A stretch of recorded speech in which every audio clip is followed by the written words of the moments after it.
नमस्कार। इस वीडियो में कृष्ण भक्ति काव्यधारा की विशेषताओं पर चर्चा की जाएगी। दक्षिण के आलवार भक्तों ने 7वीं 8वीं शती में कृष्ण भक्ति का प्रबलता से प्रचार प्रसार किया।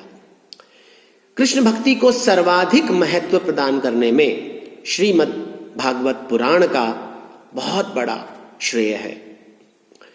इस प्रसंग में संस्कृत के सुललित कवि जयदेव के गीत गोविंद का भी बड़ा महत्व रहा।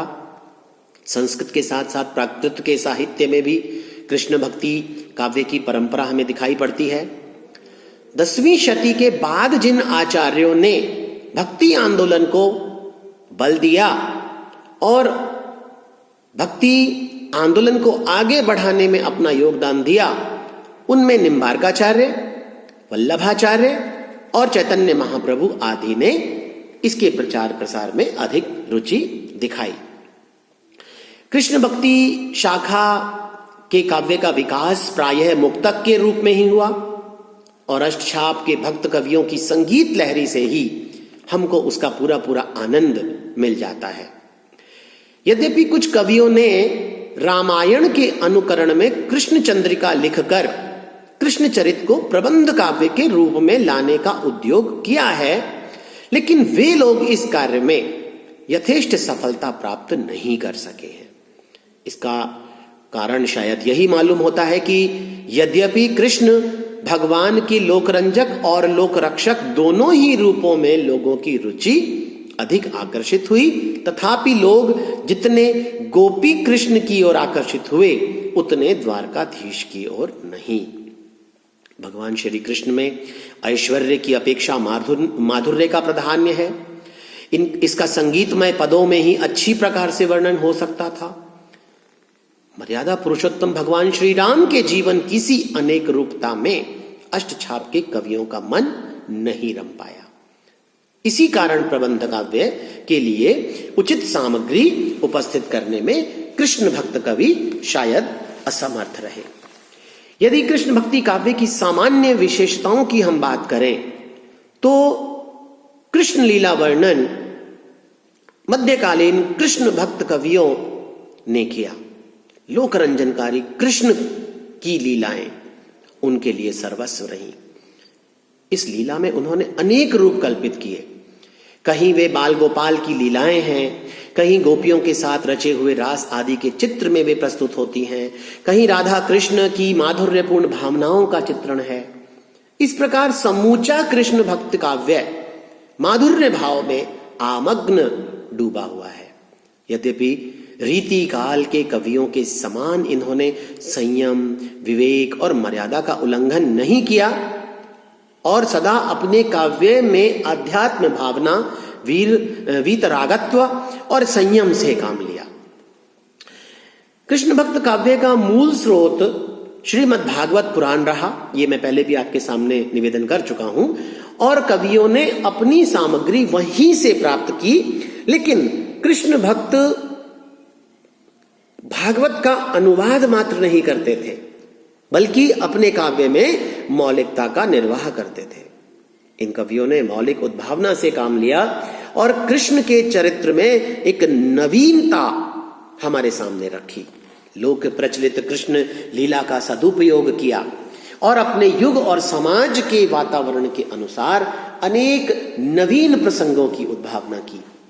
उदाहरण के तौर पर नंददास की श्याम सगाई रचना को हम देख सकते हैं, जिसमें वे राधा और कृष्ण की सगाई करने का वर्णन करते हैं और कवियों ने ऐसे वर्णन प्रस्तुत नहीं किए।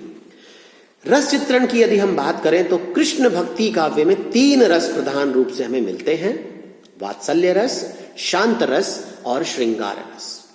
सूरदास ने अपने विनय के पदों में जहां अपनी दीनता प्रकट की, भगवान से उद्धार करने की प्रार्थना की, हृदय की ग्लानि को अभिव्यक्त किया, वहां शांत रस है। मीरा के पदों में भी यहां वहां हम निर्वेद का चित्रण देखते हैं, लेकिन कुल मिलाकर कृष्ण भक्ति काव्य में शांत रस अधिक नहीं है, क्योंकि सौंदर्य की राशि, आनंद के धाम, लीला में भगवान कृष्ण के रूप के साथ इसकी संगति नहीं बैठती। शांत की अपेक्षा वात्सल्य और श्रृंगार के चित्र बहुत अधिक संख्या में ही नहीं अपितु काव्य कला की दृष्टि से भी उच्च कोटि के दिखाई पड़ते हैं। वात्सल्य के चित्रण में विविध प्रसंगों और उनमें उठने वाले विविध भावों की जैसी उद्भावना सूरदास ने की है वैसी कहीं और दिखाई नहीं पड़ती। सख्य भाव के चित्रण में भी कृष्ण भक्त कवियों ने अद्वितीय कौशल दिखाया है। कविता का सर्वाधिक लोकप्रिय क्षेत्र है माधुर्य रीति का चित्रण, जिसे काव्य शास्त्र की दृष्टि से श्रृंगार भी कहा गया। श्रृंगार के दोनों पक्षों के कोने कोने को इन कवियों ने झांका है और चित्रण बड़ी मनोरम शैली में किया है। संयोग की अपेक्षा वियोग का वर्णन हमें ज्यादा दिखाई पड़ता है और सुंदर भी दिखाई पड़ता है।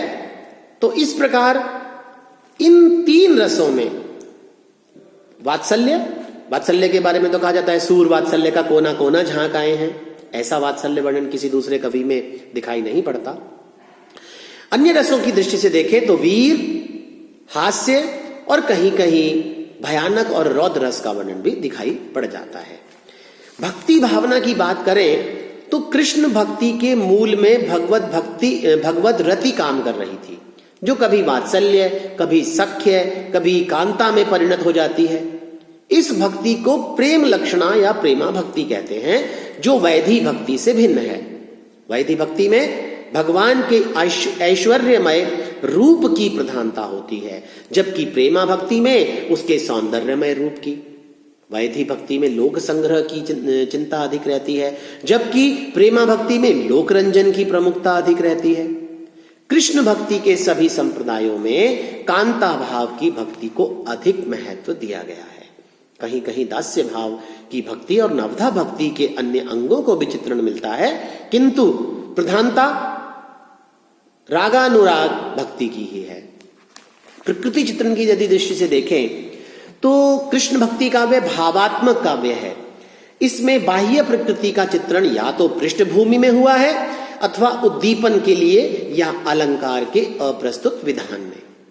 प्रकृति के स्वतंत्र रूप का चित्रण लगभग नहीं के बराबर मिलता है, पर सच्चाई यही है कि प्रकृति के कोमल और भयानक दोनों रूपों का चित्रण इन कवियों ने अपने अपने कौशल के अनुसार दिया है। डॉक्टर ब्रजेश्वर वर्मा तो इस संबंध में कहते हैं कि दृश्यमान जगत का कोई भी सौंदर्य इन कवियों की आंखों से छूट नहीं पाया। इन कवियों ने मानव प्रकृति चित्रण में भी अपनी सूक्ष्म पर्यवेक्षण शक्ति का परिचय दिया है।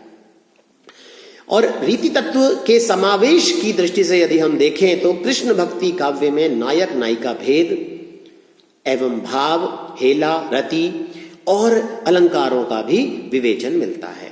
सूरदास और नंददास की कृतियां साहित्य लहरी और रूप मंजरी इस दृष्टि से विशेष रूप से हम देख सकते हैं।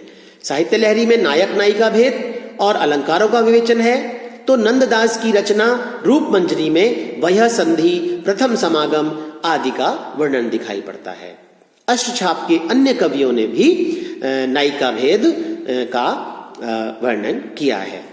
इस प्रकार यदि हम समग्र दृष्टि से देखें तो मानव की रागात्मकता को परितोष देने में कृष्ण भक्त कवियों का योगदान सराहनीय है। धन्यवाद।